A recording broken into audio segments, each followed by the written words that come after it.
evening, everybody, and welcome to Walnut Creek, right here on Walnut Creek TV. Dan Wall and Anthony Schultz. And Dan, well, it looks like Northgate and the Knights have kind of switched places from last year. The Knights look like they're ready to go. Northgate looked like they were going to be more of a senior-laden team, and for different reasons, they are a lot younger than they thought they would be. But for the Knights and Doug Longero, they look like they're ready to go for 2018. Well, Doug's back for his second year, and you know, they had some struggles without him when he went over to DVC for those 4 years. He's back, 3-0, 3 big victories. Last week they blew out Miramani, which was a shocking result. Northgate's 1-2. In the last 2 games, they have not performed very well. So it is kind of a switch back to the way it was. The power, Las Lomas, a power in this league for many, many, many years. It looks like they're back, and it looks like Northgate. We'll see what happens tonight. It'll be an exciting one. It's the Battle of the Creek right here on Walnut Creek TV. Starting lineups and the kickoff coming up right after this. Hi, I'm Justin Waddell, the mayor of the city of Walnut Creek. Have you ever wanted to give back to this community? Well, here's your chance. Become a commissioner. Commissioners play a vital role in assisting the City Council on important topics such as parking and traffic, development, and arts, recreation, and open space programs. Being a Pros Commissioner offers an opportunity to work with city staff to promote longer-term vision for parks and open spaces, and it's a great way to get involved in the community. I joined the Walnut Creek Planning Commission because Walnut Creek is a really great community. It has a really wide diversity of people who really care about the community, and I wanted to make sure that we stayed the great place that we are. And it's been great working with everybody, my fellow planning commissioners, and coming up with decisions that help keep Walnut Creek the special place that it is. So one of the reasons that I serve on the Walnut Creek Arts Commission is, as an art educator, I feel that it's important for me to advocate for the arts within my community. The projects that I really love are the ones where the developers and the neighbors and the other folks that are worried about the project all get together and work it out and come to us with a project that meets everybody's needs. I was a team member on the All Abilities Playground project. It had the support of the entire Walnut Creek community and has become one of the most popular venues in all of our city parks. One thing that I have been wowed by while serving on the Walnut Creek Arts Commission has been seeing the quality of art pieces that have come by our dais.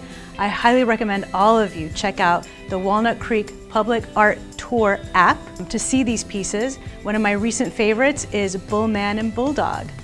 Don't miss out. Apply today.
Okay, guys, I know this is a rivalry game, but again, that means we got to be on top of things more. We got to play hard, we got to play smart. We got to let your emotions get the best of you. The point here is your head and teach your tails.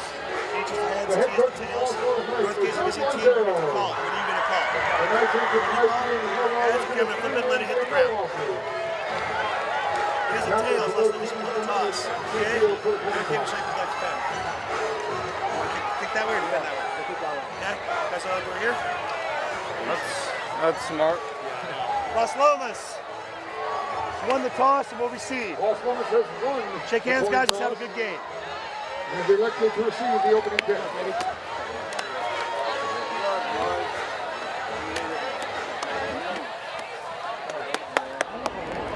And now, ladies and gentlemen, if you'll please rise, remove your hats, turn off your cell phones, and stay off your cell phones for the playing of our national anthem, played by senior saxophonist Robbie Segui.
Our Northgate and Las Lomas Knights kickoff time. Let's hear both sides. Make some noise tonight.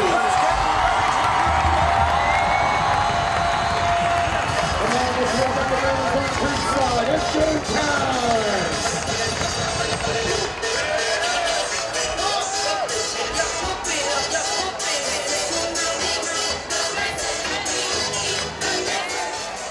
Underway from the 18, 25, 30. And then out to about the 35-yard line, and that's where the Northgate, the Las Lomas Knights will start on offense. Dylan Graham, the quarterback, great numbers there. Isaiah Newell, the all-world running back. Fort and Patterson Schuler are the wide receivers. Jacob Brown, the tight end. David Reese, Will Fritsch, and Cook, the men up front for the Knights. Get the Northgate defense to here momentarily. First down to 10. That's the nose of the football at the Knights' 35-yard line.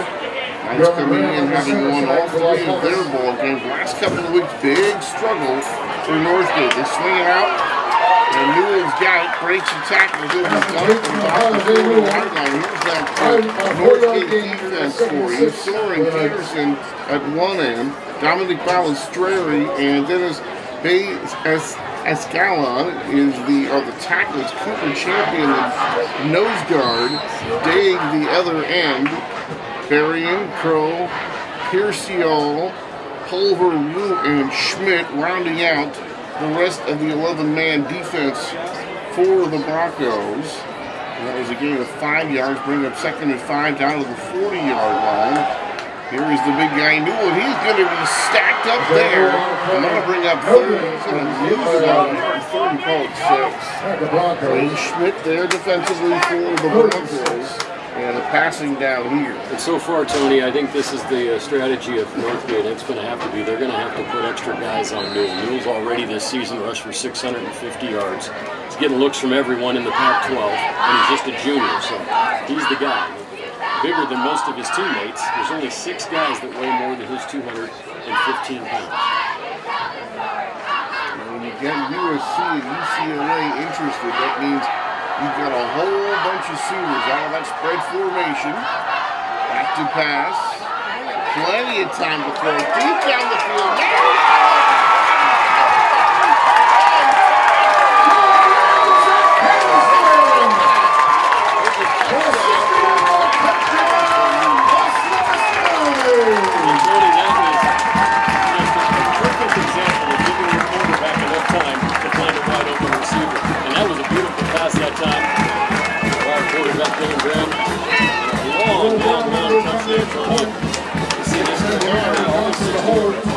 Beautiful executed play.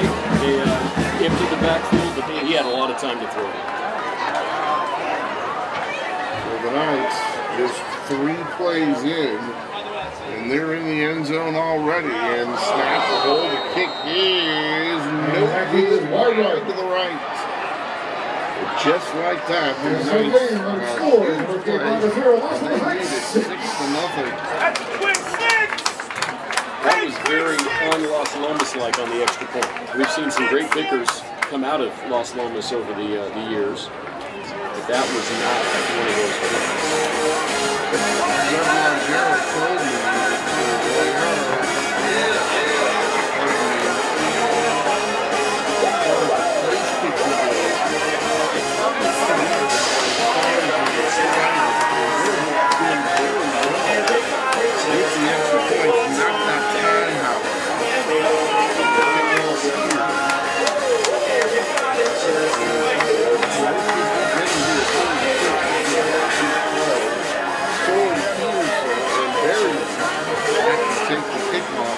here for the Northgate Broncos. And Tony, I'm going to do you the favor because I've rehearsed this name, but it's Amjad Kabathari is the kicker. I had to rehearse that one for you, Tony. Where did they come up with that? Cubath. Man, yeah, Cubath going to do the kicking. And he squibs it, picked up by one of the upbound at the 30. He'll get to the 45-yard line, and then driven back hard from there. Not bad field position here for the Northgate Broncos. Number 17. A nice win for the Broncos against Hercules, but at Deer Valley and up at St. Christian. Ouch. Absolute thud. Bad field position here for the Northgate Broncos. Number 17. A nice win for the Broncos against Hercules, but at Deer Valley and up at St. Christian. Ouch.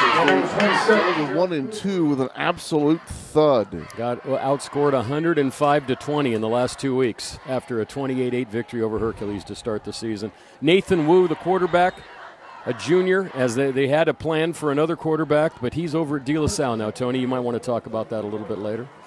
Yeah, a handful of players. That's kind of been the situation as Wu gets it started, burying his running back. And then Pro and Schmidt, Malakoff, and Peterson are the wide receivers. Morehouse, Champion, Mahaki, Espinoza, and Balistreri across the front line for the Northgate offense. Las Lomas defense.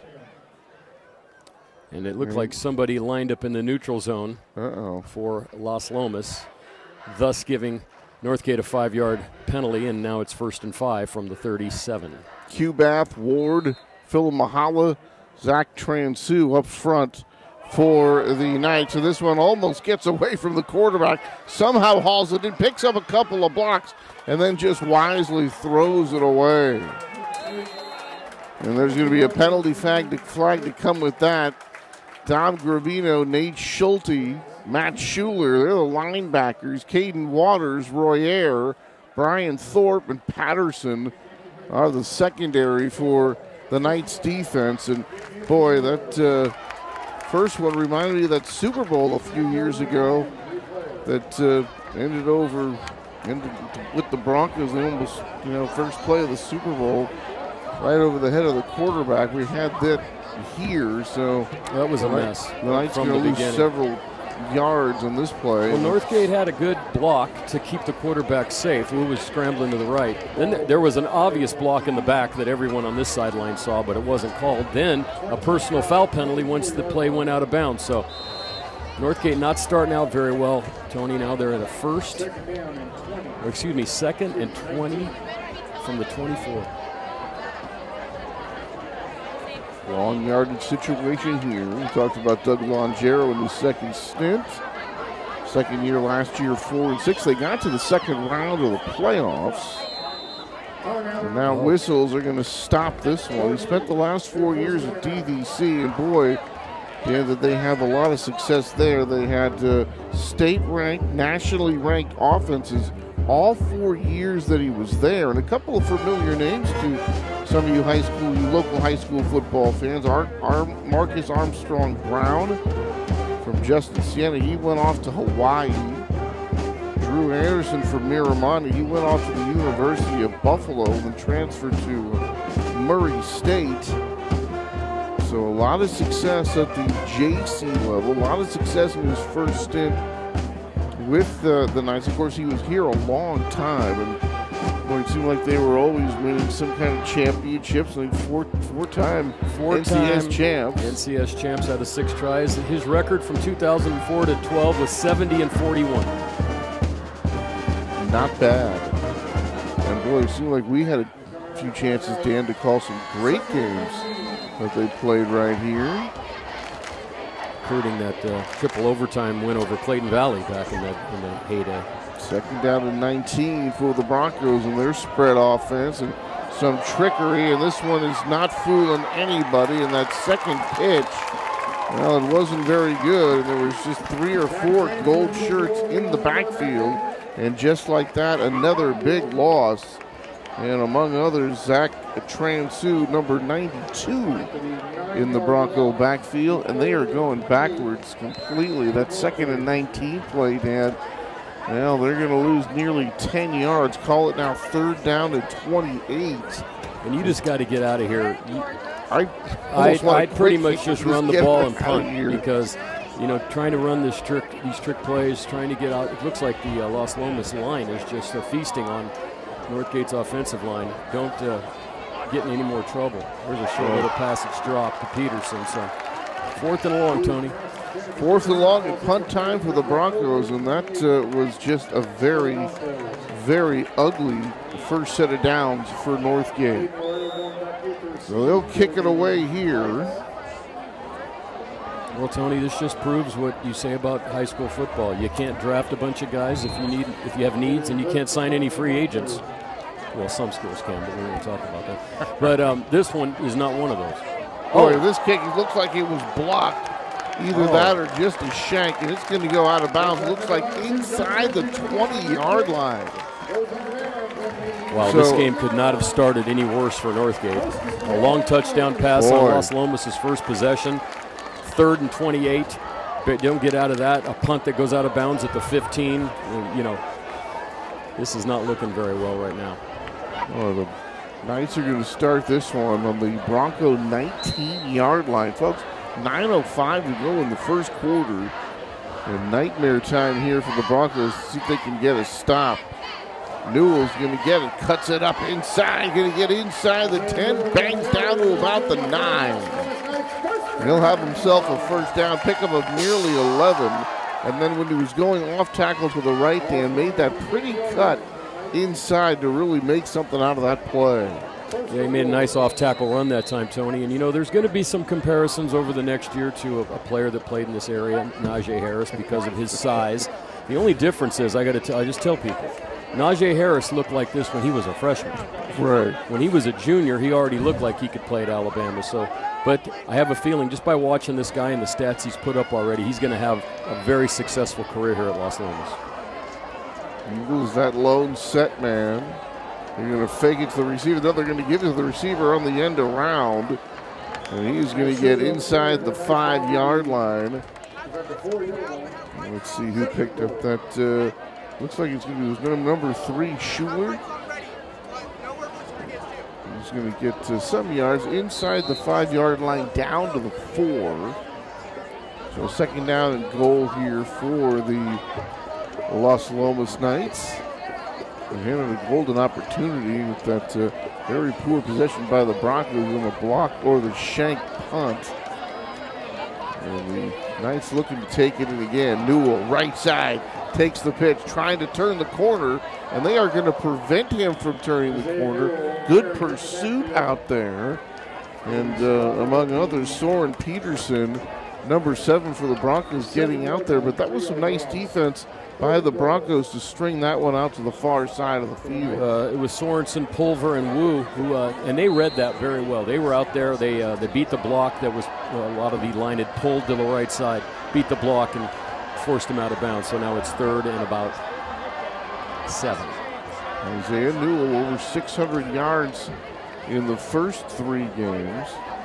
6'2", 217-pound junior. He's going to line up on the right side. 4 wide receivers spread. 3 to the near side, 1 to the far side. Newell going in motion. They'll swing it to him. There's Soren. He can't make the tackle. There's a cut inside.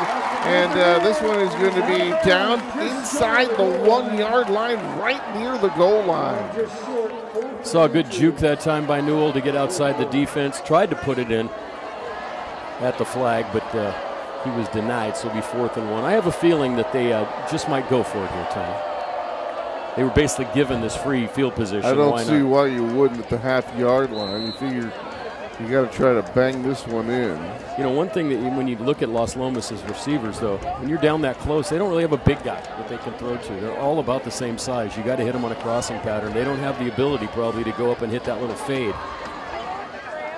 Hand off inside, Newell, touchdown.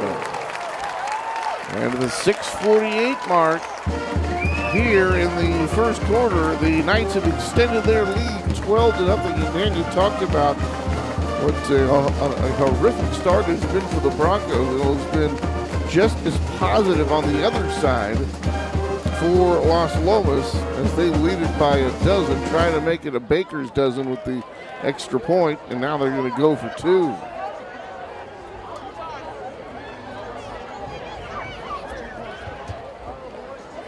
Swings it out, and this one is going to be good for the 2-point conversion. So that makes it 14-0 here at the 6:48 mark of the first quarter. All Knights here early from Las Lomas. Well, Tony, you're seeing right now, this is a different team. They're bigger, stronger. They have this running back. On that play right there, that did kind of remind me. I feel we did a bunch of those games when Najee was a junior and a senior. Remember when they used to get down to 1 or 2 yard line, they just handed the ball down. And he found his hole. It didn't even matter what they were blocking. He just had that ability.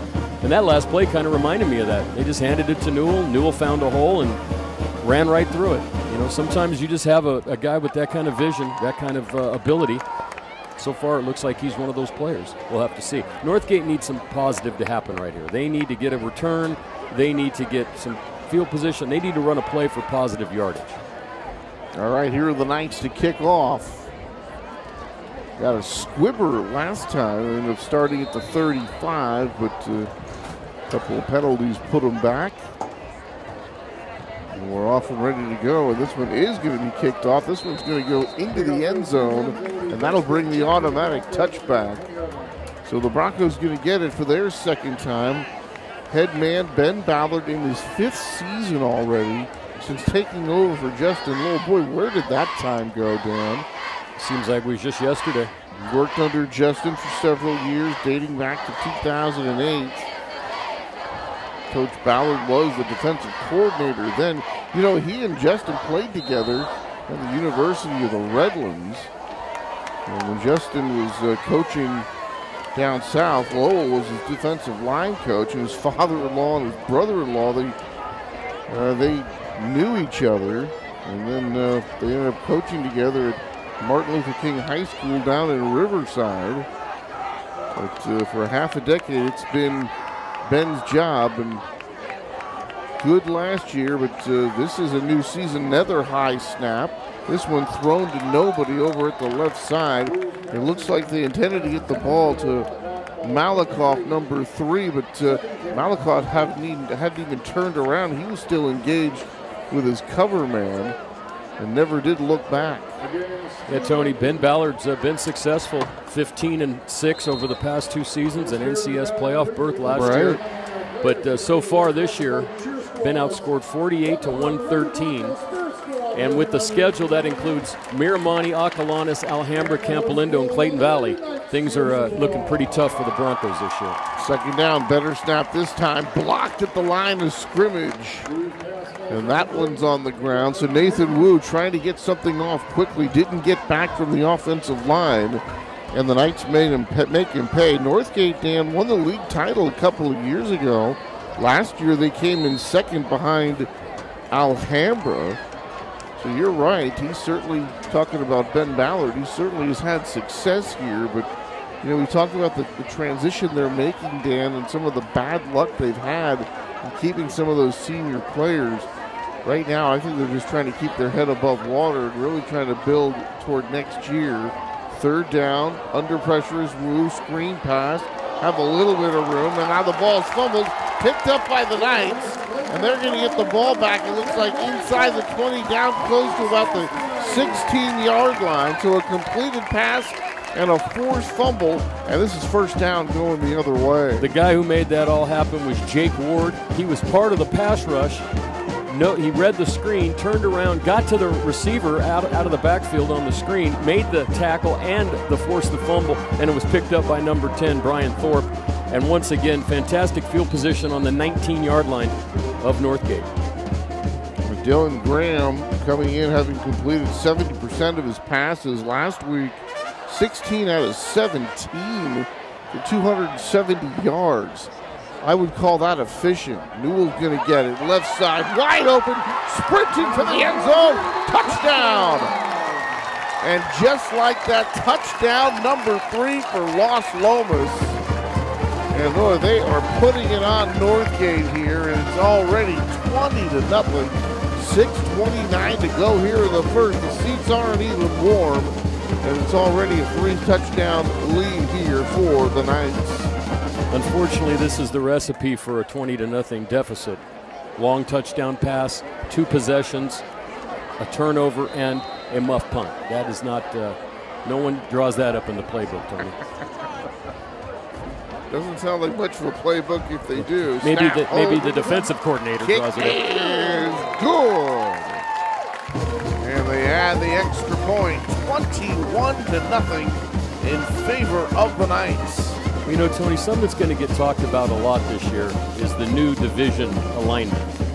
Due to the fact that Las Lomas finished the last 3 seasons with only 5 wins, they have been put in with what you would call the bottom 6, so to speak, of the football side. Now, this changes for different sports, but Ignacio Valley, College Park, Mount Diablo, Concord, Berean Christian, Benicia. I'm not that familiar with Benicia at this point, but really only College Park is a team that really has had some success recently in football. So Las Lomas gets put in with them, whereas Northgate, who's had some success, gets put in with all the powerhouses. In 2 years, I have a feeling that might change somewhat, because Las Lomas, from just by the looks of this, and knowing that Newell's just a junior, that those records might turn around from what they were. You know, Northgate going to get yet another chance here on offense. And they're going to get a pretty good return here. Out across the 25 to the 30, Max Berrien on the return. So they get some oohs and ahs from the partisan crowd on the far side of the field, but can the Broncos do anything with the football? Well, Tony, I noticed one thing so far on just about any play that involves some blocking is there's a lot more white bodies laying on the ground than there are yellow bodies. I think they're hitting them hard and legally just about every chance they get.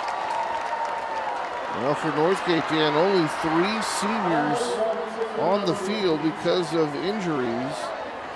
They're still running that spread option type of stuff, but still finding their way right now. And another snap over the quarterback's head, and they're going to lose a bunch of yards. And boy, Dan, we've seen that nearly 3 or 4 times already, and we've seen it twice already.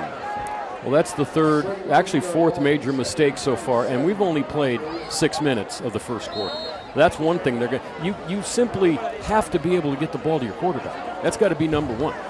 If you don't do that, you're never going to do anything. They just lost 20 more yards. They say 15 yards. 15 yards on that play. It's 2nd and 27. That's such a basic part of the game. I never even thought about mentioning it that way.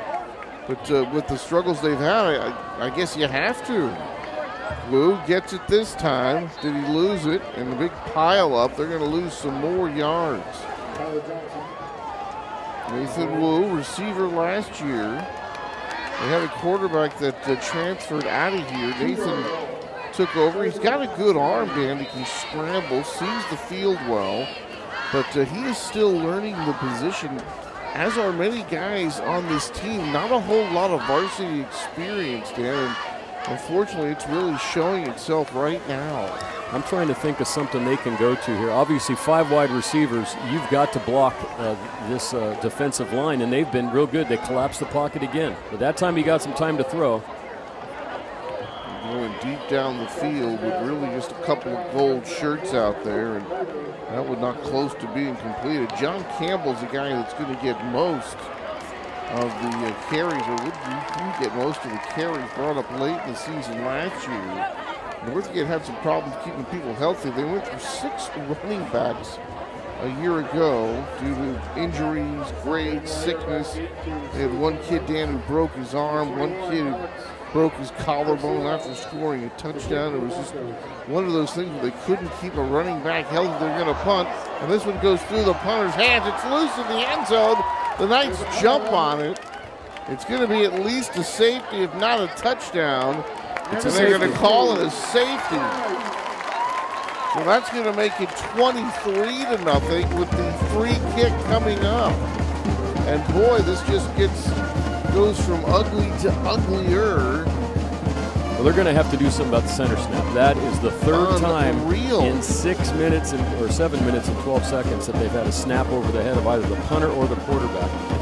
I mean, what do you do, Tony? Do you bring the quarterback up to the line of scrimmage? Do you run? You know, they used to have that double wing in their back pocket. You know, you run the old Ignacio Valley double wing, hot potato pitch. And then they went to the spread, and now seems like they're running more of this wide. But you're not going to be able to survive in this game running 5 wideouts and leaving 5 guys to block, especially inexperienced guys against their line. They're not giving them any time to throw.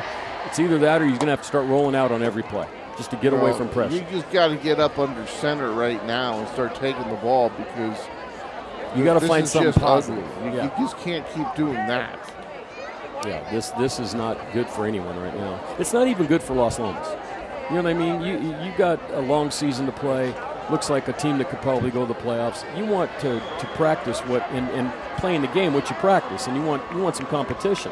Right now, Northgate is not offering them any sort of competition whatsoever. They've basically given them 16 of these 23 points. It's really tough to say that about high school kids too, because we know that they're out there doing the best that they can. This isn't professional football. And football in general, Dan, you practice a whole lot to get ready for the games, and when they turn out like this, it's kind of heartbreaking. That's probably the most successful play they've had. Muffed here near the 35-yard line, picked up and taken back to the 40. And that's Matt Schuler, number 3. So still good field position here to start this next drive for the Knights. Question, can the Northgate defense get something positive and get a stop here? Sophomore Cooper champion.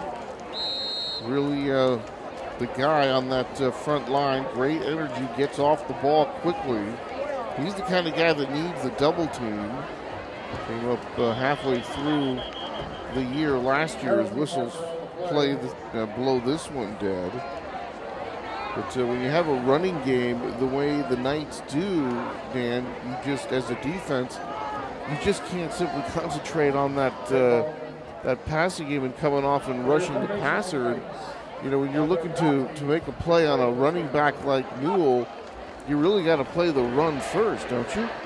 Well, I would say if someone had asked me before this game, after what I learned about Newell this week, how could you stop him? I'd say you got to jam the line, you got to bring a safety up into the box, and you almost have to have a watchdog on Newell. You got to keep bodies on. Actually, on a couple plays, they've actually done a pretty good job of that. But when he gets out in the open, he's one of those guys that can he's very elusive. Right down, look at this. Ran wide open down the field. That is hauled in, and that is going to be an easy touchdown for number 16, Zach Peterson. And that was just ridiculously easy. A complete breakdown in the coverage for the Broncos, and another touchdown here for the Knights. And Dan, the clock seems like it's in slow motion. It just can't move. You would think it's the second quarter. We've only played 7 minutes and 24 seconds of this game. And that's the second long TD pass for Patterson. The first time he had some coverage on him, it was a great pass. That time there was no one from I can't even come up with a superlative, Tony. He was so wide open. I saw, look at this. I mean, he was running, there was no one there. Snap, hold, kick, and good. And with 4:36 to go, the Knights have been extended the lead to 30-0. Now, I've got some very interesting notes here that I wanted to go through, but in a 30-0 game in the first quarter, Dan, it's just kind of hard to get to. You better save some material. I mean, my Lord. It's just, it's hard. This is the hard thing to explain to people because, like I said earlier, you don't get to draft, you don't get to sign people. You get the kids that come out from your school to play football.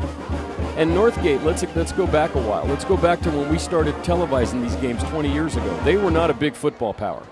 No. It took them a while. No, we used to do these games, and this is pretty much what they looked like when Las Lomas was a power and Northgate wasn't. But then Northgate all of a sudden started to get better.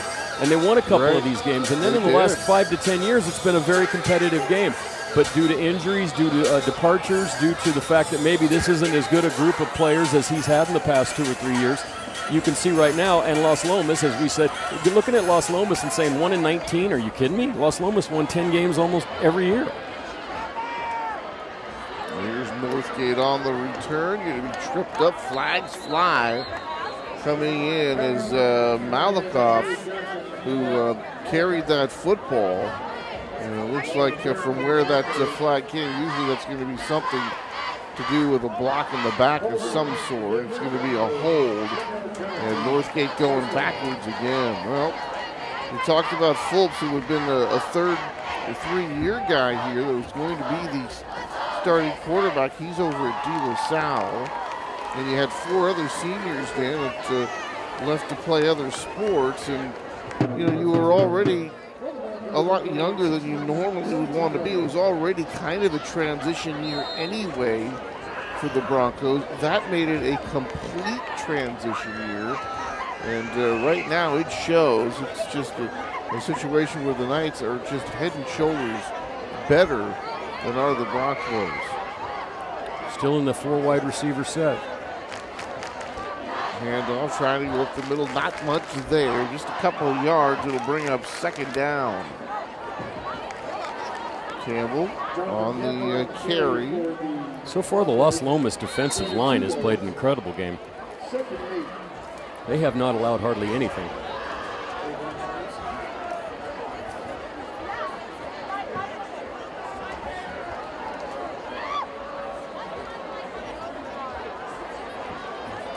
Down here for Northgate, trying to go over that left side there. Not a whole lot of room. This is going to bring up third down and long. And Tony, I wouldn't even want to guess. I mean, we don't have the great Dave Jackson anymore in the booth for us to do stats. Their offense has got to be working at about a -40 right now. Yikes. That's just an estimate, but they have not had very much positive yardage at all, and they've had a number of bad snaps and fumbles. They're down and long. They need the 18 or the 28. And this one nearly intercepted and will be intercepted. Newell's got it inside the 10, inside the 5. And they're going to mark him just short at the 1 yard line. The juggling interception by Isaiah Newell. To talk about negative plays, well, there's one more. And Northgate just getting run right out of town here. And the Knights are going to start, looks like inside the 1 yard line of the Broncos. And boy, they've spent a lot of time on the Broncos side of the field. And it's going to enter his mind at some point, but although it looks like there was a penalty on the return, Doug Longero's got to be thinking to himself, what do I do if it gets to be 70-0? Because that gets to be in high school sports a real there's been some situations, people running people out of the building and stuff like that. You know what I say? In the first half, you got to play the game. Right. You got to let these guys play. They got to play next week. The second half, you run the ball, you put your second, third string and then in. I think we can get the coaches to agree at some point to go with the running clock. Oh, the running clock will be automatic in this game if it keeps going like this. Handoff, left side. Nice looking run here. Cuts it back inside at the 5. Touchdown! Number 26, Nick Kane, getting the football off tackle to the left, and he is into the end zone for the score from 25 yards out, and the Knights just continue to pour it on. I seem to remember that name, Nick Kane. I think he was on the team last year. That was just a shifty little run. There wasn't a lot of room over there. He just made, a little bit of room with his shiftiness, got outside, and there was no one there to tackle him. And Tony, have you ever described a game where everything went right for one team and everything went wrong for the other? This is the game. Here's Brown again. Snap, hold, kick is good. 37-0. And like you said, Tony, it seems like the clock isn't running. It's in quicksand. There's 3:05. You know what's happening too. This is what's happening. Even for Northgate, even just to manage the clock, it's almost like you got to run the ball. Let the clock go. You keep throwing incomplete passes. You just give them the ball back. You've already had a fumble on a screen pass. You had an interception. It's this is one of those games you really don't want to get to be involved in. Everything is bad, really. It's great for Las Lomas, but it's bad for the team because they don't want to run the score up on them. Dan, so as far as the Knights are concerned, feel like, hey, great, we practice all week, we want to get a win. But at some point, you look at the imbalance in this thing, and you start thinking, we just want to make sure we get healthy bodies out of here. Yeah, absolutely. Because this isn't the kind of game where you want to get people hurt. And so does Northgate. You don't want to be getting kids hurt in a game that's out of control. Now, I would say that the probability that Las Lomas will win this game is very high. But we have seen crazier things happen. I just want Northgate to play, and like I said, they might have to manage the clock a little bit, but they still got to find a way to do something positive. It's just, you don't practice all week to not play. I mean, that's just not how it's done. Return going to come out near the 20.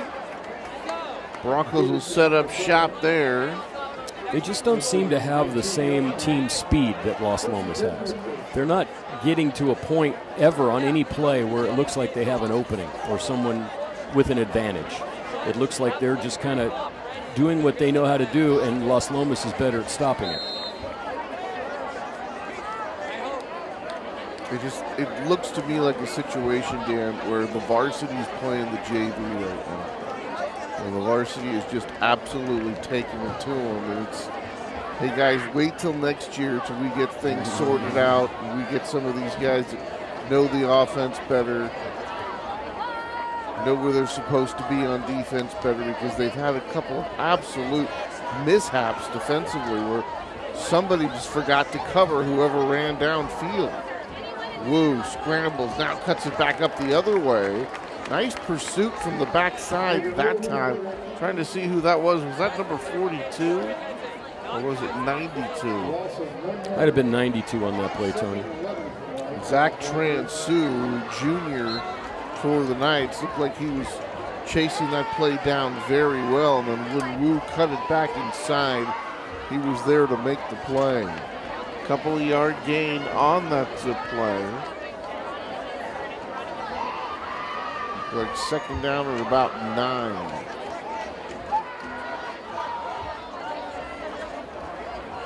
Broncos in their version of that spread formation. There's a quick pass, and then looking for a receiver on the far side, looking for number 22, Kevin Kruger. Pass a little bit low and a little behind Kevin.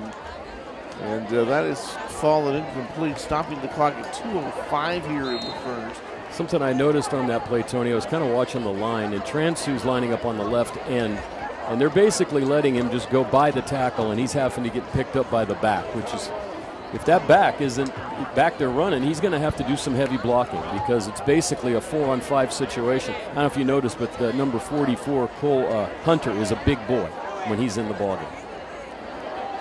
Here they come again. Lou under a ton of pressure. And he has this one knocked down before he can really get rid of it. That time, Dan, he was already back there in that shotgun. He took a couple of steps backwards. And by the time he got set up in the pocket, there were 3 gold shirts all closing in on him. I mean, there's just no pocket for him to step up into. I don't know if simplification, trying to lock at least onto one guy, and maybe that one guy can get open, because you haven't seen a guy open. I don't know how you're supposed to complete a pass when there's no one open. Maybe send a guy out. We did send a guy to the backfield on a screen pass. It was a decent play. They got hit and fumbled. Better snap here on the punt. They're going to get a decent roll, a good roll here. It's going to fall dead at near the 40 and then take a Bronco bounce to the 41-yard line of, or took a Knights bounce rather to their own 41-yard line. And Las Lomas will take over there, 1:51 to go here in the first. You know, usually, Tony, if you have a blowout, it's 37-0 at halftime. We haven't even played the two minutes left in the first quarter. So, well, we talked about it, Dan, that thinking this is not going to be a very competitive game, that the Broncos were going to have to play the A+ game and then have some breaks to even be competitive, and it's just, you know, it's turned out even worse than we thought. Newell, left side, running toward the sideline here, gets out across midfield, down the sideline he goes, finally going to be dragged out of bounds as he picks up great yardage. They're going to mark him inside the 30, down to about the 27-yard line of the Broncos. And something is happening here because the, unless he already picked up the flag, because they're coming back.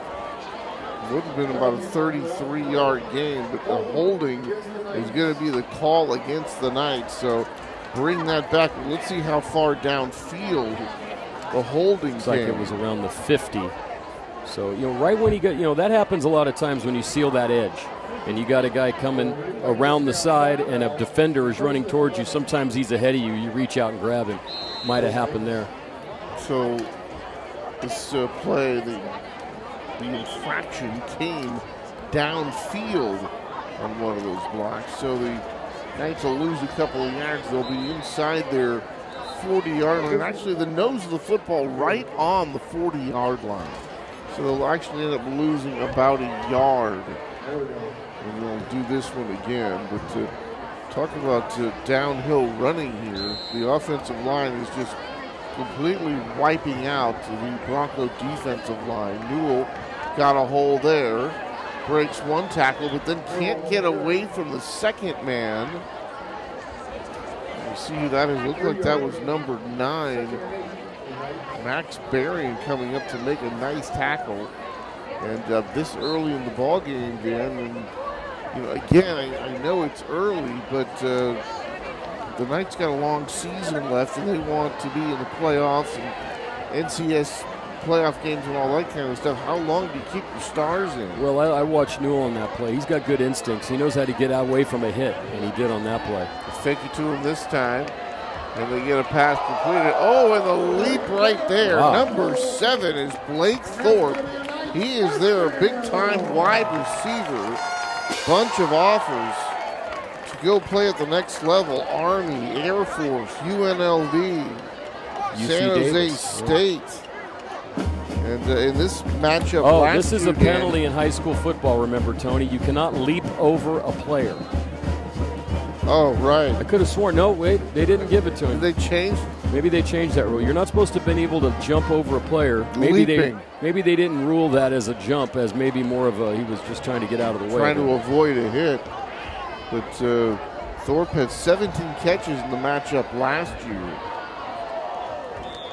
And they go to the far side of the field this time. And that would be good enough for a first down. So on third down, the Knights pick up the necessary yardage, and they'll move the chains. Under a minute to go here in this first quarter from Las Lomas High School in Walnut Creek. Anthony Schultz alongside Dan Wall. So glad you could be with us tonight. And folks, over the last many years, this has been a very good rivalry. This has been a game that we've certainly looked forward to. Right now, the dominant team is the team in gold, and they're very dominant indeed. Newell right up the middle, and Dan, didn't look like there was a huge hole there, but it kind of just almost seemed like he was able to walk for 8 yards. Not a whole lot of resistance. He's able to find those holes, and he's one of those runners doesn't need a lot of blocking. You know, if you run to the outside, it looks like they've been able to pretty much seal that line. He's going to get 5 yards. Usually it takes a linebacker coming up and running horizontally to get him. That time, we're up the middle, 8 yards. I mean, the way they're moving, they could just run their plays, and there's another one. He breaks a tackle. Almost caught in the backfield. He'll be caught from behind here. And coming up to make that tackle was number 9, Berrien, but a nice break of the tackle by Newell. It looked like that time down they had him for a loss.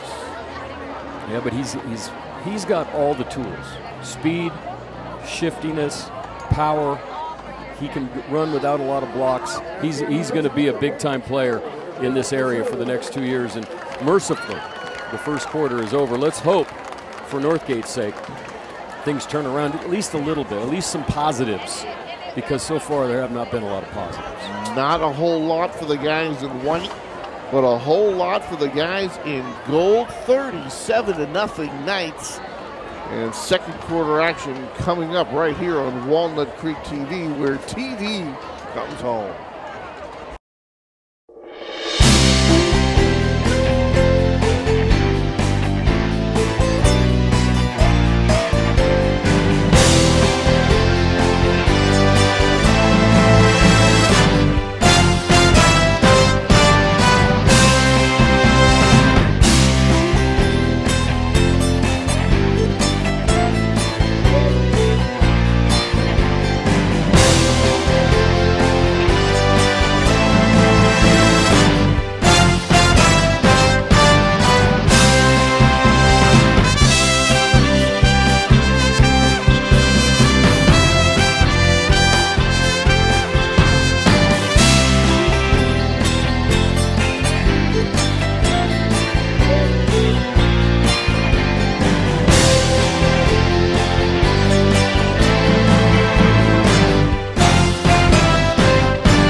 Second quarter action coming up from Las Lomas High School. And the Knights first down to 10, that huge lead. And Newell not in the ball game right now. And let's see who had a chance to run that one. Matt Schuler, number 3, takes it up the middle. He's got positive yardage. Bring up second down. And he picks up 5. We'll call it second down and 5 here for Doug Longero and the Knights, the old riverboat gambler, we used to call him back in the old days. We still call him that. It's kind of strange to see when he did go away for a while, but certainly is nice to have him back. And he just showed what a difference a coach can really make. It's true. Some guys just work better in some places. Play action fake. Whistle's going to blow this one dead. And we'll check the penalty. That's usually a motion penalty or legal procedure. You know, Tony, as I was on a trip for the last couple weeks looking at college football scores and stuff, so you know what the telling stat is when you look at, especially when you get full stats, is you look at the score, and then you look at 2 things, yardage and turnovers. And in every game I watched last week that looked either, you know, maybe there was an upset or maybe there was a blowout where there shouldn't have been, you look at that, oh, they gained almost the same amount of yards. 4 turnovers to nothing. Those turnovers in a football game can just about guarantee you an L. There's some stat that I heard, when you lose the turnover battle, you lose the game like 3/4 of the time. Pass here coming to the near side, completed. Thorpe's got it. He's finally going to be shoved out of bounds. But Blake Thorpe, another one of those guys on this team, Dan. You talk about a team loaded with talent. You know, Division I ability kind of guys, and you know, the kind of guys that just, you know, have that look like they're playing at the varsity level or the upper level, and everybody else is kind of a notch below. Well, I don't know why anyone isn't looking at Dylan Graham. He might not have prototypical Division I height, but I can guarantee you the way he's throwing, the way he's moving in the pocket, he could play somewhere. He's got a good arm, and he moves up really nicely. That was another positive gain, just right up the middle. Sure, and not a problem there. So, again, dominant across that front line. On the line of scrimmage is Las Lomas. And Dylan Graham just kind of looks like a quarterback. There's some guys you don't. Oh, we want to thank Rocco's for today's crew meal. Rocco's in Walnut Creek. I'm telling you, Tony, not only the pizza, but the tortellini. Holy mackerel. Delicious. That's good eating. And a good bar there. Dante, what's up? Rocco, what's going on? This is about the most successful stand that Northgate's had. You know, one thing I will say, if there is a positive so far, is they have not a lot of yardage up the middle. Most of the yardage has come on passes to the sides and obviously to runs to the outside. But up the middle, they've battled pretty hard. I think you almost, especially if you're not going to play Newell the rest of the game, I'd stack the box up right now and try to stop Schuler. Well, Schuler's had some success. Excuse me, Schulte. Or is it Schulte or Schuler? They both have. Can't they have different numbers, Tony? One's 3 and the other's 4. It's Schuler and Schulte. Okay, there's Schuler. Schuler. He makes a nice little cut on the inside. He's in the end zone. Touchdown. Las Lomas one more time. 9:23 to go. 43-0 in favor of the Knights. And Dan Wall is running out of room. I'm running out of down these touchdowns. I'm going to have to start using the pizza box over here. And that was not that impressive of a drive. There was a couple of penalties, nothing really major. It was just methodical. You know, just give the ball away, gain a little chunk, a little chunk more, and we're in the end zone. Resistance appears to be futile right now for the Northgate Broncos. Snap, hold, kick is good. And with 9:23 to go, these Las Lomas Knights continue to open up this lead. 44-0 in favor of the men in gold. And you got to wonder, has this ever been this bad this early in one of these games? I remember back when we first started doing these games, there was a game here on the old field, I believe it was, that we were here, where Northgate was heavily the underdog and won the game. So even in those days when there was a disparity in talent or perhaps a record, Northgate came out, this was always that game. But tonight it just hasn't worked out that way.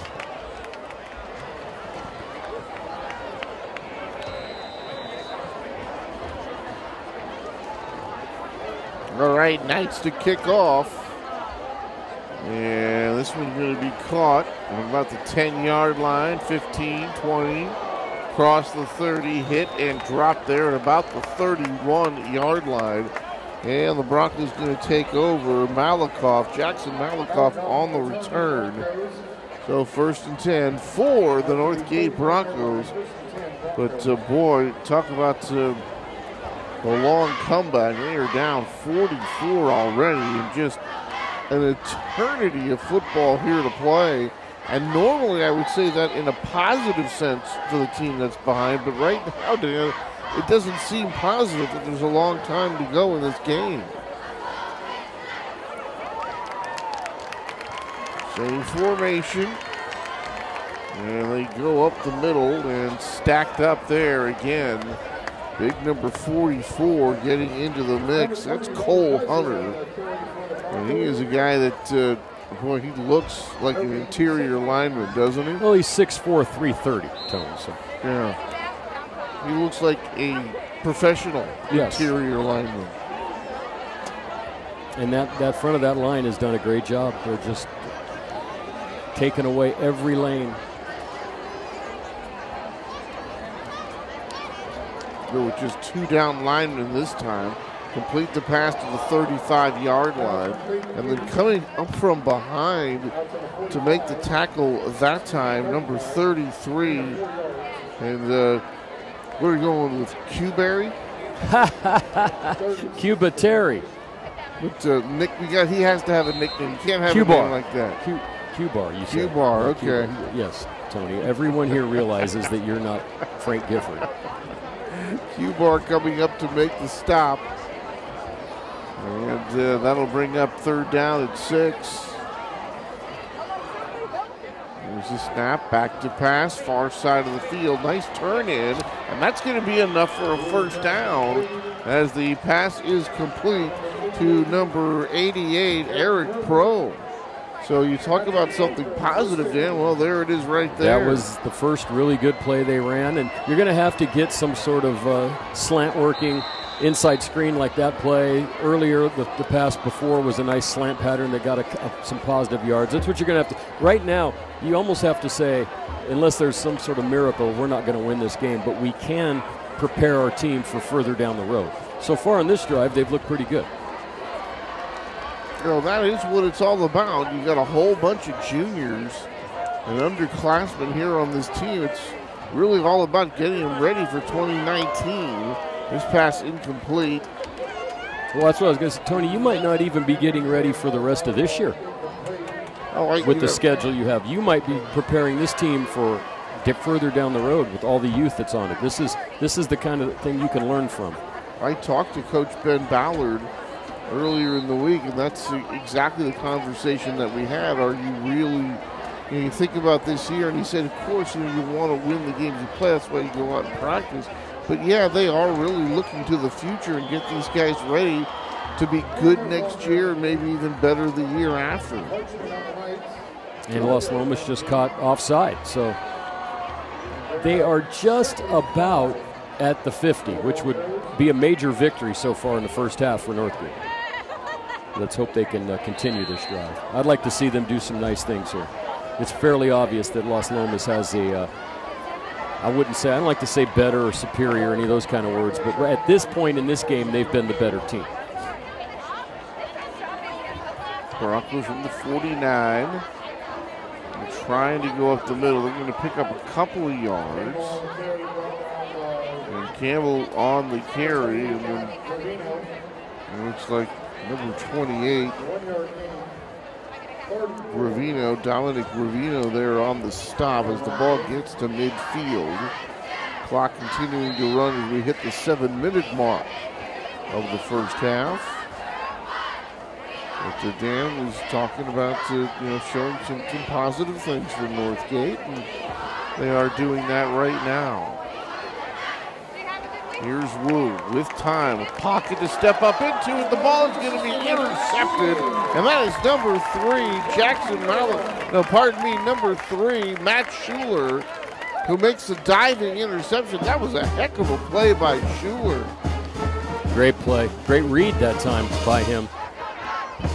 Boy, that wasn't right to him, Dan. No, that was the pass that he really went out and stole. And Wu actually had some time in the pocket, but he just didn't identify the open receiver. That's just staying home, true to what they teach you every day in practice is what we want you to watch, almost a zone kind of defense on that play.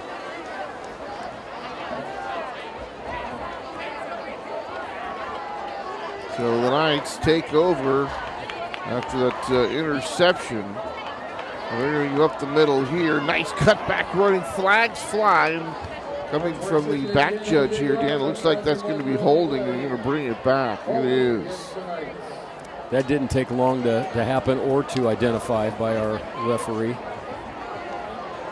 And sometimes you know what the call is just by where the flag comes from the field. Yeah, there's not much else you can really call there. That's what he's, one thing I've learned as I've worked more basketball games, and it's similar in just the zones you carry. These guys, the guy over here is not supposed to be looking at that. So if he calls holding on the line, he's probably going to get a talking to after. That's his call, or the inside, the umpire's call. That's who's looking at those certain spots on the field. So when you see a guy in the back, the referee throw a flag 10 yards, it's usually holding.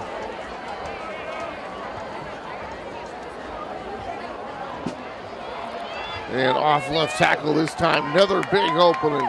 Another big game. Near a first down out across midfield.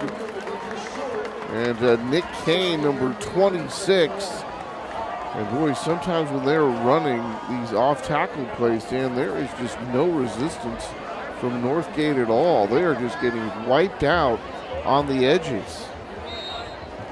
Good play. And the amazing thing is the tackles that were starting for Las Lomas. A couple of sophomores, guys that Doug admitted before the game did not have the most experience at those positions. Inside Knights territory now.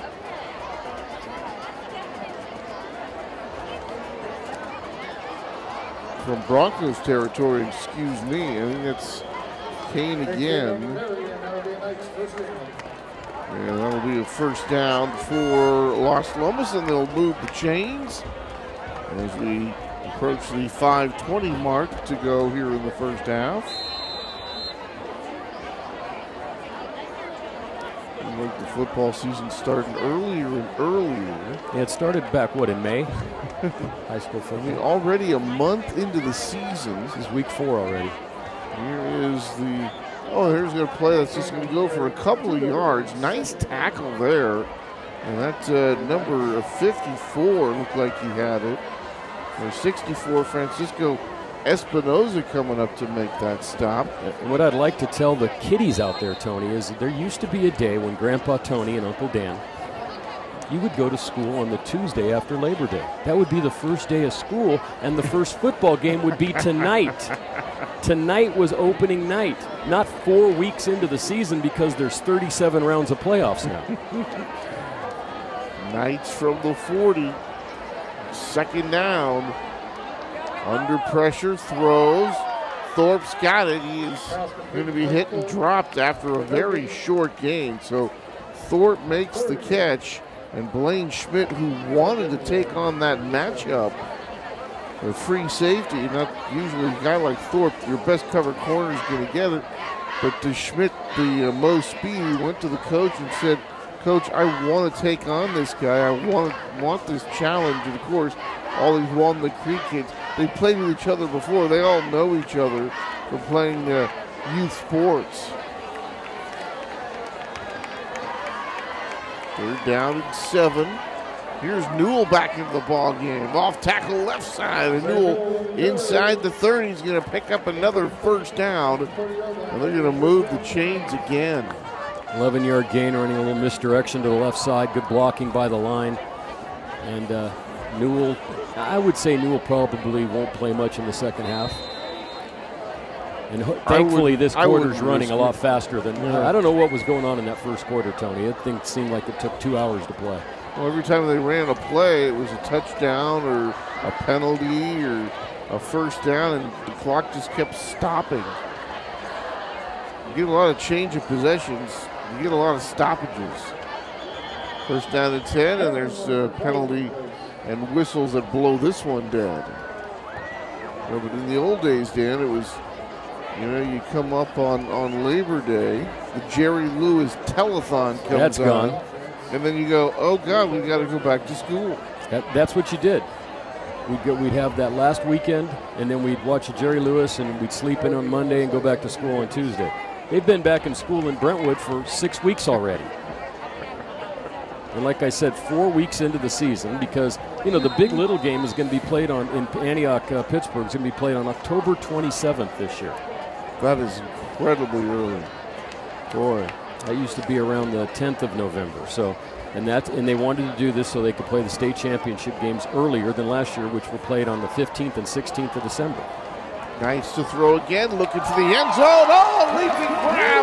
Touchdown, Las Lomas. Oh, what a catch. Jaden Duffy, number 11, reaching out and making that grab. And boy, that was a heck of a play. I'm telling you, that the guy, I heard all about Newell. No one told me how good a passer Dylan Graham was. Wow. He looks and feels in the pocket like a next level guy to me. That was a great pass on a little skinny post. Man, fabulous.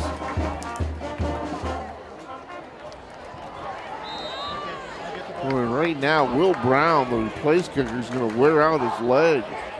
Forget about Newell needing a rest. Brown's going to need a rest. Here he is for another point after snap. Kick is no good. It hit the crossbar. Boy, he pooched that one, Dan, and it was spinning. Yeah, with that reverse spin and then bounced off the crossbar. So it's no good. 2:50 to go. And Tony, sorry, Northgate fans, I hate to tell you the score. Yeah.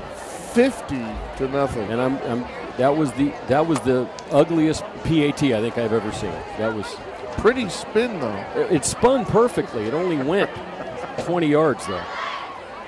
Oh boy! It had to go 21. That's not. As we look at the score, that's the new digital HD, whatever you want to call it, scoreboard 2 here, as you can see with all the fancy advertising on it. It looks really good, but if you are a Northgate faithful or a Northgate player, I mean, it looks like a horror film. Those are the box suites outside the stadium. $1,200 a night those go for up there, Tony.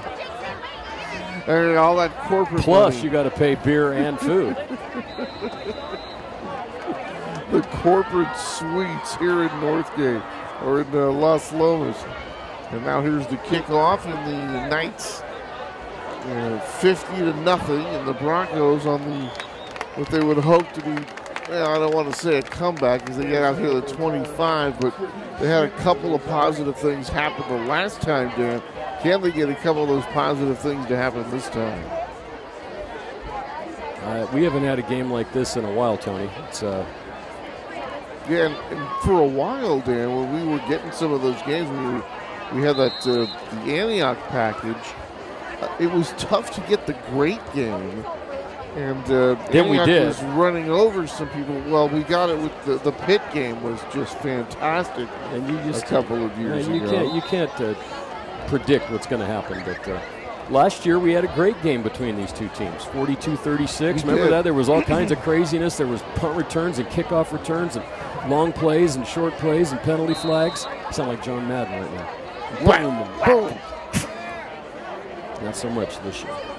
2:44 to go here in the first half. Handoff up the middle. Stacked up pretty nicely by that Knights defense. And among others getting up off the pile. It's your buddy. Phil Mahala? Phil Mahala. It looked like that's not his name. Isn't Phil Muhammad? That's his last name, folks. Chris is his first name. Tony always likes to come up with nicknames for people that have long last names. It just seems so much more colorful and a lot easier. Going to the outside, and this one a little bit low. You know what, though? There's a perfect example of a high school play that doesn't work that well. Look at how far he had to throw that ball. He almost had to throw that ball 30 yards across his body to get that. They got to bring that receiver back closer to the quarterback if they're going to run that play. And also, when Wu set up that time, Dan, he was off balance. It didn't look like he was really able to plant his right foot. High snap. So everything kind of didn't work that play.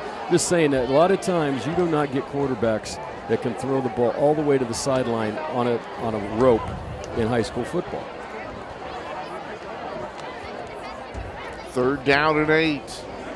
Under some pressure, looking for that short pass. They're going to get it complete, but just out to the 31-yard line. Pass caught by number 88, Eric Crow, but he's nowhere near a first down. And Northgate looks like they're just going to punt this one away.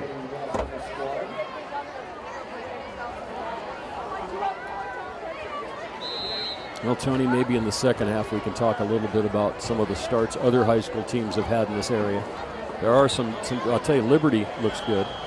They have Jay Butterfield at quarterback, whose father played at Stanford. Mark Butterfield played in Antioch, played in the first game we ever broadcast back in 1990. It always comes by when we were doing some of those important Antioch games. Antioch he was always over there. So he's out there. Antioch's 3-0, but they're playing Clayton tonight. That's going to be an interesting thing to see what that score is. De La Salle, of course, is rolling along like they always do. Pittsburgh is the team I think is a little bit of a surprise. 1-2 after losing in overtime to Clayton Valley in week 1. Came back with a win, and then last week they went down south to Centennial and lost for the 2nd straight year. And tonight playing Sarah at home. So I'll tell you one thing about Vic. He don't schedule a lot of cupcakes. That's exactly what I was going to say. Vic doesn't just schedule guys that he knows they're just going to manhandle. He schedules tough games. And that league, if you want to talk about a tough league, even Heritage and Deer Valley could beat most of the teams out there. In that league, it's Antioch, Pittsburgh, and Freedom and Liberty that are the four you talk about, especially this year. But I'll tell you, that is a tough league. There are no gimme games in the BVAL. Here's the punt, and then muffed at the 40-yard line, and then picked up and quickly knocked down. Just about a 3-yard gain here coming up for the Knights. Royer got that short return, and the Knights will take over. A minute 51 to go here in this first half. So 37 in that first quarter, and so far just 13. Just 13. Just 13.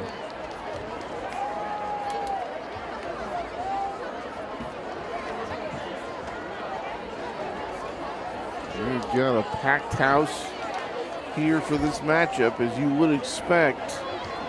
Handoff, looking to go outside and then cutting it up the middle was Nick Kane again, number 26. So we're not seeing Newell here. It's hard to imagine, Dan, that he would play any more than a few plays the rest of the way. I mean, could you imagine the questions that you'd have to answer if a guy like that got hurt in a game like this? It's happened. It has definitely happened, Tony, but I agree with you. I don't think I'd play him again. I mean, look at Nick Kane. How many guys would like Nick Kane? I'd like him right about now. Nick Kane on the breakaway. Can he get all the way in? He can't. Finally tripped up as he got down near the 10-yard line. 53 yards on that run, just as we just talked about it. This is your backup? I mean, I want to see the third-string guy. Man. And we've already seen Schuler back there. I mean, this team is really much improved over the last 3 years, Tony. I mean, this is a truly rebuilding. Kind of reminds me of your Rams. You know, it took them a while, but now they're at that point where they should perform like this. 14 years. Oh, 14. Well, only took the Niners 5. Boy, first down and goal. Knights, right side, Kane, touchdown. Las Lomas in the end zone again. And the score now 56-0 in favor of the Knights.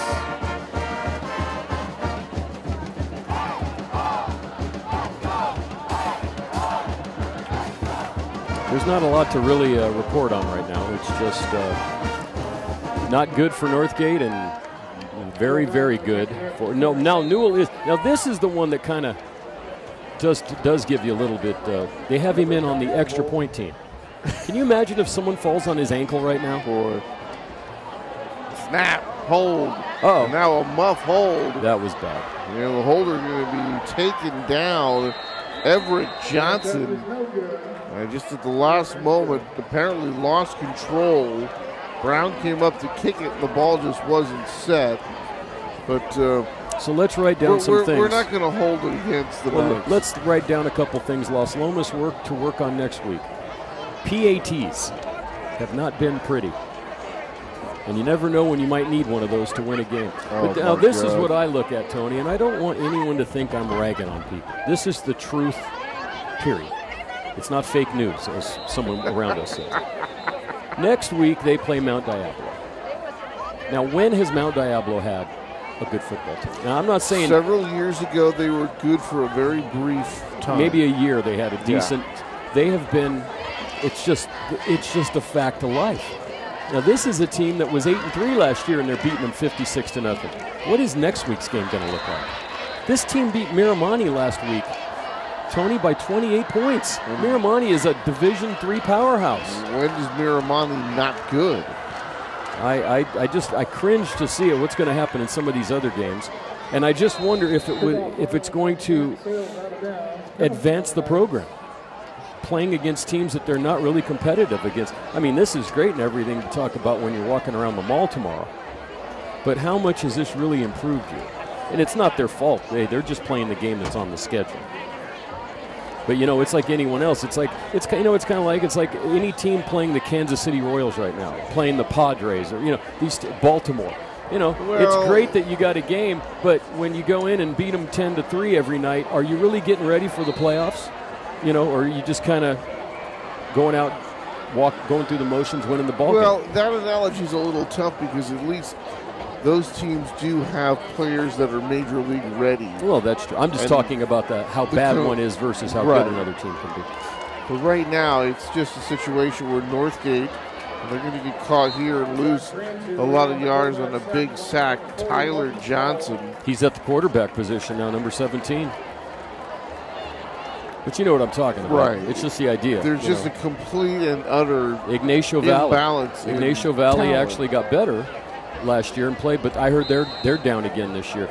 College Park, really probably the only team on Las Lomas' schedule that looks like, because they always seem to have this quirky little play harder than you think they can team, College Park. We'll see. Play that goes up the middle. Not very much going on there for the Broncos, and that should be the last play of this first half. And it's a wild first half for these Las Lomas Knights. And let's run down. They're going to run one more play. Going down the field, man not open, covered, and that's going to be an interception that will end this first half. And the score, the Knights 56, the Broncos nothing, right here on Walnut Creek TV. It's the Battle of the Creek, and right now, not much of a battle. Everything going the way of the Knights. We'll be back with the second half right after this.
Back for the second half, and I'm going to have to mention the score at some point. Tony, you sound like you just got off a 14-day cruise. We will mention Rocco's Restaurante and Pizzeria for sponsoring tonight's second half kickoff. And the good news is that Northgate is receiving and not having to kick the ball to Las Lomas, but pretty much the same. Whoever gets the ball seems to get met by 5 or 6 guys in a yellow jersey. For the 25-yard line, and that's where the Broncos will set up shop. First down and 10 as we have reached the third quarter. Well, as far as the score, the first quarter 37-0, and then 56-0 to start here at the third quarter, and they've already gone to the running clock. Wow, a second. I always thought fourth quarter. I know in basketball when I'm officiating, it's 40 points going into the fourth. So this is the mercy rule. Well, it is a mercy rule. Well, you don't want to see people get hurt. Yeah, I agree, man. That's really. I mean, there's no way that Northgate's going to win this football game. So let's just hope that they can do something. But see, there's nothing there, Tony. Jonathan Campbell, their fine running back, and he has found things tough going here against that defensive line, that defensive front of the Knights. And just a couple of yards right there. It'll bring up second down. We'll call it 8. And some of the starters are still in the ball game along that front line, so we'll have to wait and see how that progresses. And now we have a penalty. Yes. And you know, Tony, when you have a half like this where you have 4 turnovers, a muffed punt, a snap in the end zone for a safety, and another and another bad snap that resulted in a loss of yardage. You know, it's one thing to go have drives and not be able to finish them and punt the ball away, but I mean, they had, think about that. Most of them ended either with Las Lomas taking the ball away or them giving the ball back in some weird fashion. On second down, over the middle, caught there.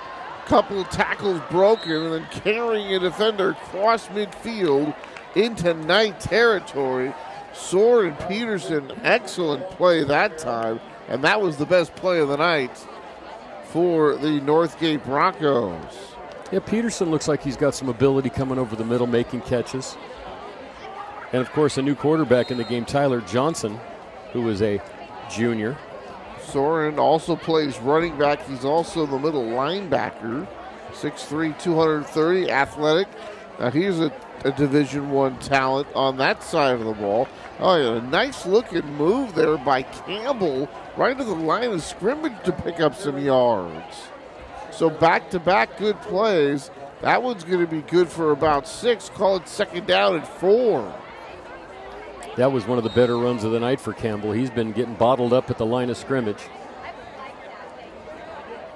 They're having some communication problems getting plays in right now, it looks like, Tony. They're running down this the clock here. Could get close to a delay. It looks like they're going to get it off. That pistol formation thrown left side of this, well behind Sorensen, who was open there, Dan, covered by number 55, Jake Ward, the senior linebacker, but Sorensen looked like he just reached out his right arm, and that one wasn't even close.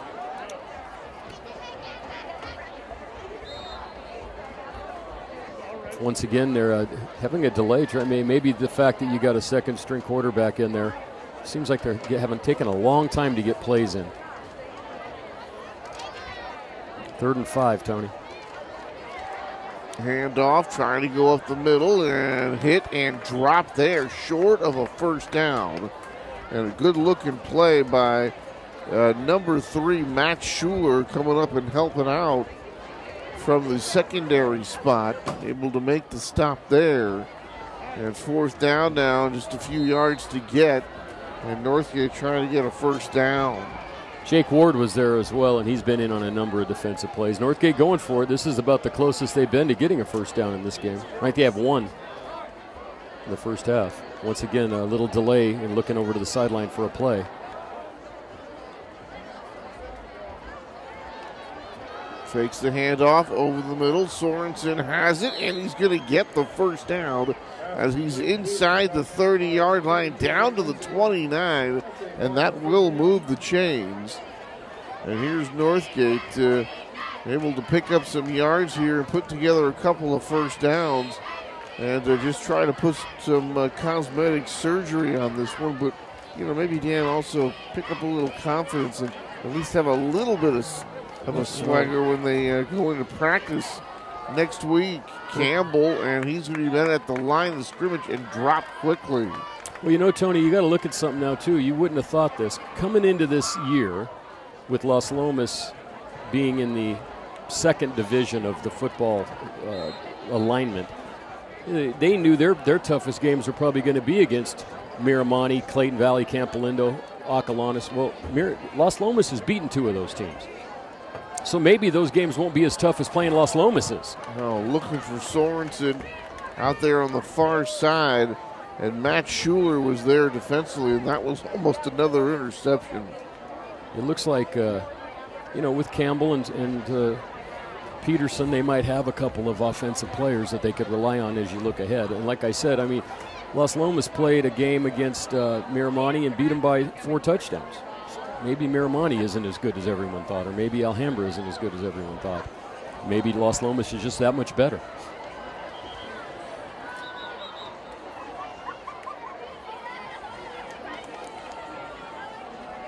So that'll bring up 3rd down here. Looking to throw under some pressure, and this one is going to be thrown into coverage, and that one's going to be intercepted.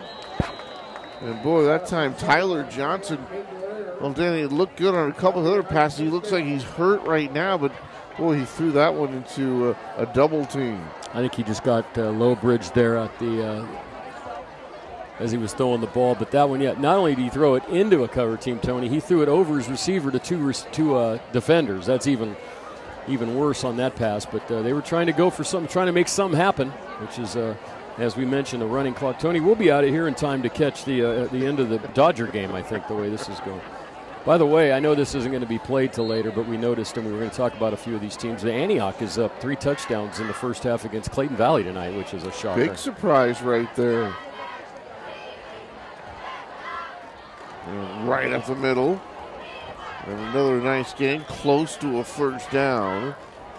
And boy, that Everett Johnson is the new quarterback for the Knights. And Nick Kane was on that run. You'll probably see a lot of Kane and Schuler. They're already down to 4-18 and counting. A pretty promising drive in that last possession by the Broncos before they were stopped. Well, here's a play that picks up a couple of yards, not much more. It will bring up second down here for the Knights. Anthony Schultz and Dan Wall right here on Walnut Creek TV. It's been all Knights here in this first half, and they went to the running clock here to begin the second half. And here's a play caught in the backfield. So the Broncos able to get penetration here and prevent the runner from crossing the line of scrimmage. So it's 3rd and 5.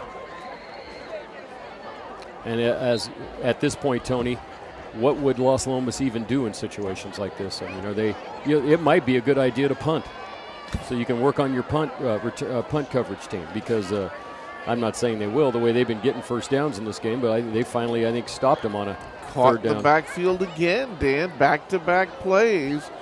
This time, number 24, Jake McGough. He can't get back to the line of scrimmage, so the Broncos come up with another good play here on defense, and here comes the punt team on 4th down and 5 for Las Lomas. So like you said, Dan, well, at least a chance to work on some of these things that they might find where there are a couple of bugs, and at least help them improve going in the next week. Blake Thorpe, who's been involved so far in the offense, is the punter.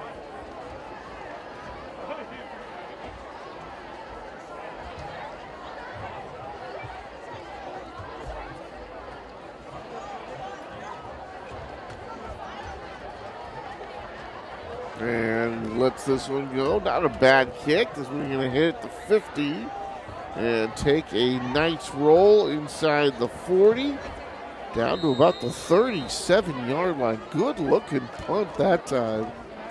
And the Knights were down there to field it. They got the favorable roll, so that one looked pretty good. And that's kind of what you're looking for out of your punting team. And you know what you're looking for out of your pizza? Rocco's Restaurant and Pizzeria, Tony. What a great place. Flavor. Oh, I love that place. My buddy Dante, who's Rocco's son behind the bar, usually got some good beer in there, too. Can we say that on a high school football broadcast? Good beer? No, that's okay, I'll take that back then. But the great pizza, great pasta. Well, you know always what, packed. The thing about Rocco's is when you say, hey, can I get that crust extra crispy? They give it to you extra crispy. Well, you know another thing I love about Rocco's? That's what I like about it. When you say you're going to Rocco's, no one ever goes, I don't want to go. People go, yeah, Rocco's. My good buddy Earl and I go there many, many nights before big rock and roll shows. And here's the Broncos. Boy, it just smacked around. Boy, and that was just a tough one. The only carry there was Jonathan Campbell. Not a whole lot there except Zach Transu and a bunch of his buddies. Big number 92 making sure that play didn't go anywhere. Yeah, he's been in on a number of plays. He's lined up there at the left end for just about every play in this game, and he's been involved in a lot of them. There he is again, coming from that 2-point position. And here's the running back one more time for Campbell. Trying to go around that left side. Now we've got an injured Knight. Actually, it's a Bronco. A Bronco, excuse me, looking able to get up. That is going to be number 50, Josh Morehouse. It looks like Josh is going to come out of the game. And that's, well, he's going to come off the field now because that's going to be the last play of this third quarter. So a very quick third quarter indeed. And we'll play the final 12 minutes here, 56-0 in favor of the home team. I guess one thing you can say, Tony, is they gave up 37 points in the first quarter, 19 in the second quarter, and none in the third quarter. So things have gotten better. They are making those improvements. Well, you know, when you really look at it, other than the 2 long pass plays, their defense hasn't played the worst game I've ever seen in my life. I've seen way worse. They gave them so many opportunities down off of us. You know, they had a safety, a pooch punt. They had a bad snap, 4 turnovers. They started with incredible field position almost every single time they had the ball. Other than stopping Newell and a couple runs by Kane, their defense has been there. You know, that defense can play a little bit, but it's been trying to get runs off and just get positive yardage. Other than the passes to Peterson, they really haven't had much on the offensive side. So let's see. I will say another thing, too. Johnson, I don't know if it's because he's a little taller or he's actually been able to throw some passes and get them completed, whereas Woods just was running for his life. You know, the pocket was completely collapsing on him, even with just the 3-man rush. Time after time, he was not able to step up, and then when he went for the quick pass, he got it blocked at the line of scrimmage. All right, final 12 minutes of the game. The fourth quarter is upon us. Man in motion going to the near side. Pass comes out here to the tight end, makes a nice little turn in, gets out across the 45, up to about the 48-yard line. And that is going to be Eric Pro, the junior tight end, number 88. And he is going to be, looks like he's going to have first down yardage or be very close to it. I was going to say, in this game, if you don't give them a first down, you really don't have much of a heart. It's right in front of us, too, Tom. This is one of the few times we've actually had the ball right in front of us tonight. From just about midfield. Back to pass, under some pressure, going to run out of there and get out across midfield. And the tackle made there by Marcus Towell. I'm going Towell, T-O-W-E-L-L. I think it's Towell. Marcus Towell on the stop there. And if it's not, we'll hear from Mrs. Towell.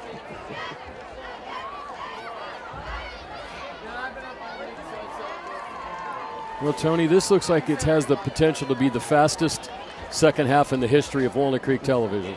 Johnson over the middle, through the hands of his intended receiver. And then he's looking for Soren Peterson, who looked like he was able to leap up and get his hands on the ball but couldn't haul it in.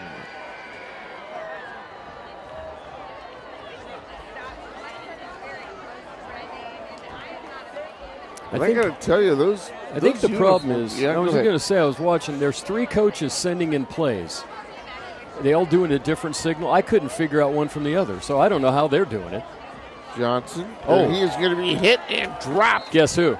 And the sack is going to be recorded, and there is Transu again. Boy, he is having himself a great night. Well, you know, Tony, you almost looking ahead. Player of the game opportunity. I really got to go with Dylan Graham as the player of the game. I mean, he threw 3 incredible touchdown passes, although Newell had a great game as well. But Transu definitely on the defensive side of the ball. You've called his name a ton tonight, right, and he's still making plays well into the fourth quarter of a blowout.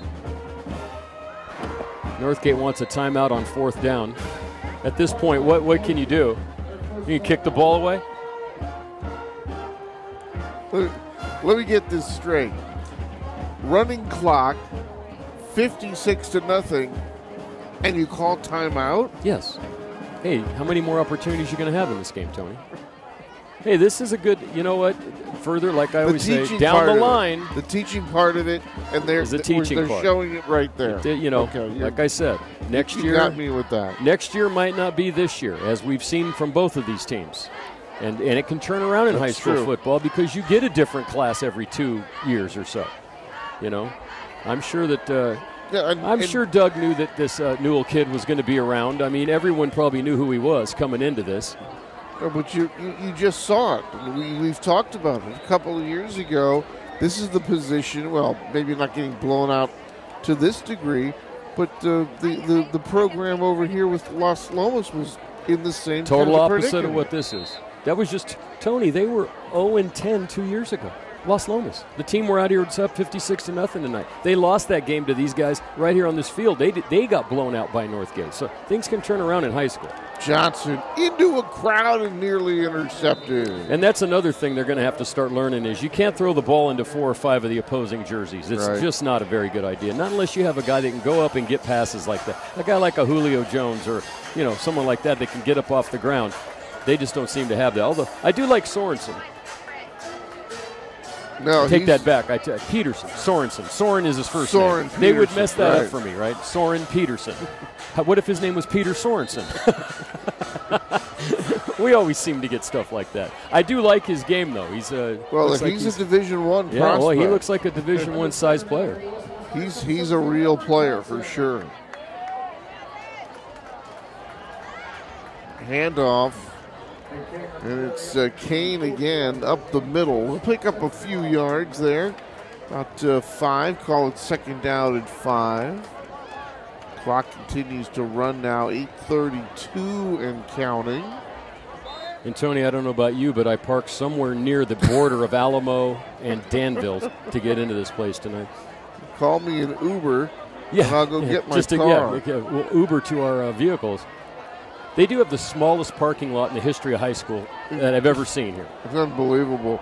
Kane cuts it back to the left side. Another big play for Nick Kane. And you talk about the number of times he's touched the ball compared to the number of yards he has. I wish Dave Jackson was here because that kid's having one heck of a night statistically. Well, it was good to have a statistician, even though Dave really couldn't count in his later years. So we never really knew how many yards the guy had. But Kane's got to have close to 100 yards rushing in this game.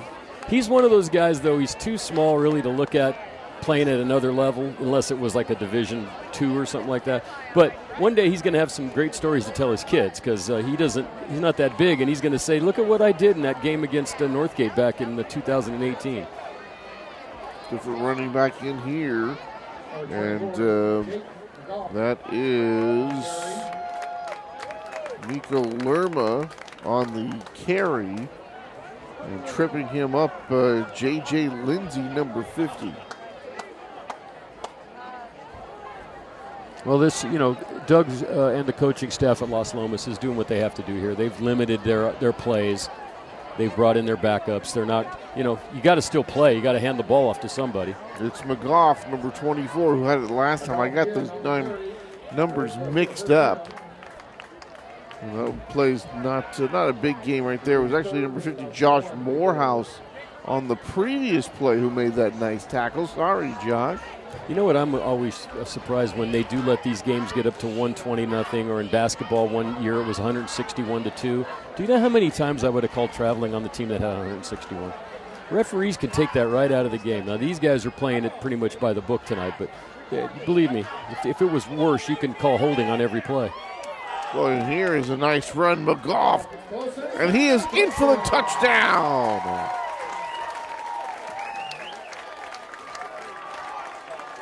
So the Knights extend their lead, and whether it's Kane, McGough, or Isaiah Newell, these backs for Las Lomas, Dan, have found nothing but opening. Patterson, Newell, Patterson, Kane, Schuler, Duffy, McGough. Everyone's getting on the score sheet tonight here. 62-0. Now you'd have to probably go back into the record books, Tony, and find what was the biggest margin of defeat by one of these two teams in this game. I have a feeling we're pretty much at that right now. Here's the PAT. Snap, hold, kick is good. 63-0. And around the high school world, people are going to notice this because they're going to say, you know, wow, it was a surprise. Acalanes was a highly rated team in the game one that Las Lomas won, and they probably a struggle because it was just 12-7. Alhambra, solid team. Miramani, always a power. Northgate, a playoff team last year, 4-0. Then looking at what they have left, like I said before the game, I really believe Las Lomas will be 10-0 going into the playoffs after what I've seen out here tonight. I don't think any of the teams up here can stop Newell, and Dylan Graham certainly looks like an all-league type quarterback. Well, I would love to have the situation there where we have another chance to come back here and do a game that, gave a competitive game to these Knights. We might have to wait till next year. Yeah, sometimes, Dan, you don't really find out what a team's all about until you really give them some competition. Like I said, the only team on there that I look at and I go is Benicia, just because I'm not used to it. By the way, Vintage of Napa and Napa High are also now in the North Coast section, so they'll be eligible for playoffs, even though they still play in their old leagues over there in Napa. Taking off, going to bounce near the 15-yard line and then taken out toward the 25. So it's a 10-yard gain on that one for the Broncos. And we are down to 5:47 to go here in the fourth. And the Knights in what has just been an absolute whitewash here of the Broncos. But like Dan has talked about, the Broncos, trying to get some, learning points in here to sort of help speed this growth along of this program. And they hope they'll be able to take some big steps forward going into 2019.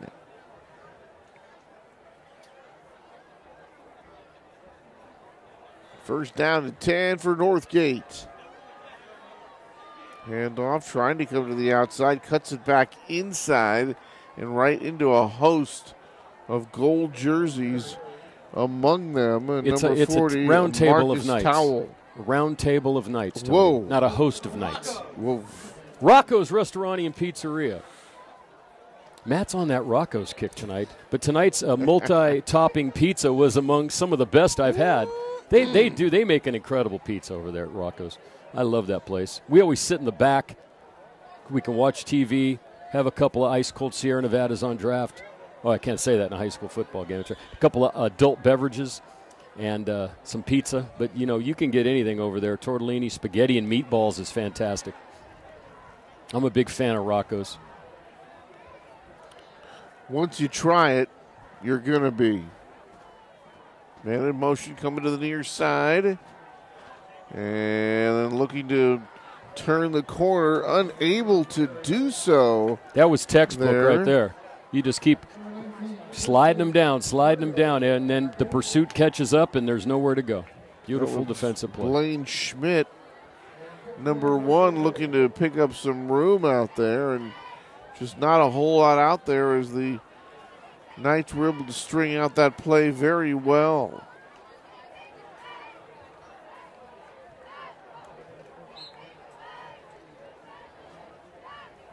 Another team that really came alive last year was the Las Lomas men's varsity basketball team, making it all the way to really late into the playoffs. They had a great team, played some great games against Dublin.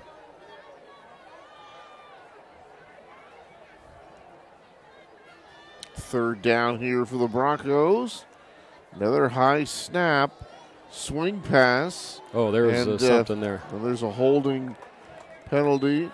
Could be a hold or even an illegal block because of the way that pass was thrown.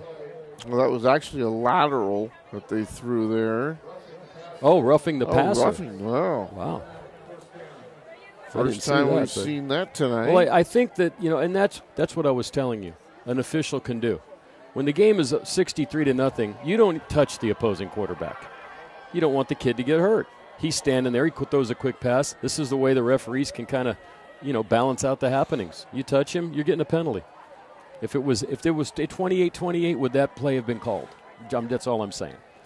I like it, though. That's how it should be. You don't want to see kids get hurt. You want to take it out of the players' hands as much as you can.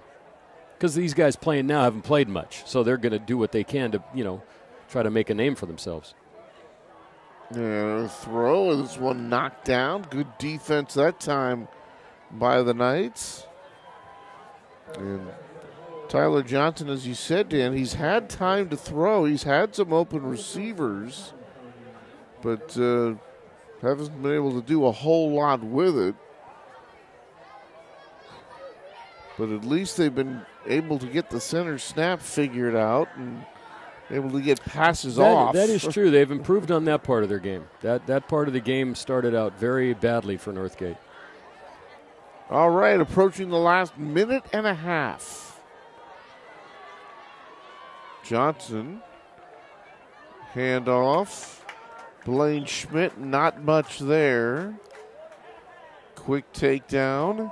It's going to be the final statistics obviously are going to favor Las Lomas, but offensively, with all the penalties and bad plays early, I got to wonder if Northgate's got 50 yards of total offense in this game. I mean, they've only been over the 50-yard line once on their own. I mean, they might have started over there because of a penalty or something else, but they've only made it across the 50 one time on that pass to Peterson. But they have looked a whole lot better since that first quarter. And as you mentioned, Dan, some of those plays were, those were just completely unforced errors. And they've had enough trying to handle this very talented Knights team, but when you also throw in a bunch of unforced errors, well, the results on the scoreboard.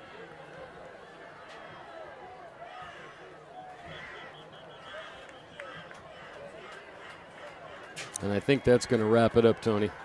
That will do it. Last 5 seconds. That'll be the last play of the ball game.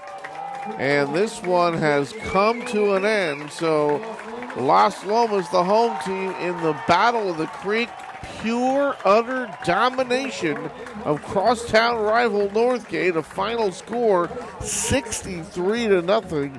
And Northgate really, Dan, doing almost whatever they wanted to. We saw it in the first quarter with wide open receivers running downfield. Isaiah Newell, their star running back, had a huge, huge game. We got to see a guy, Dylan Graham, who looked absolutely fantastic.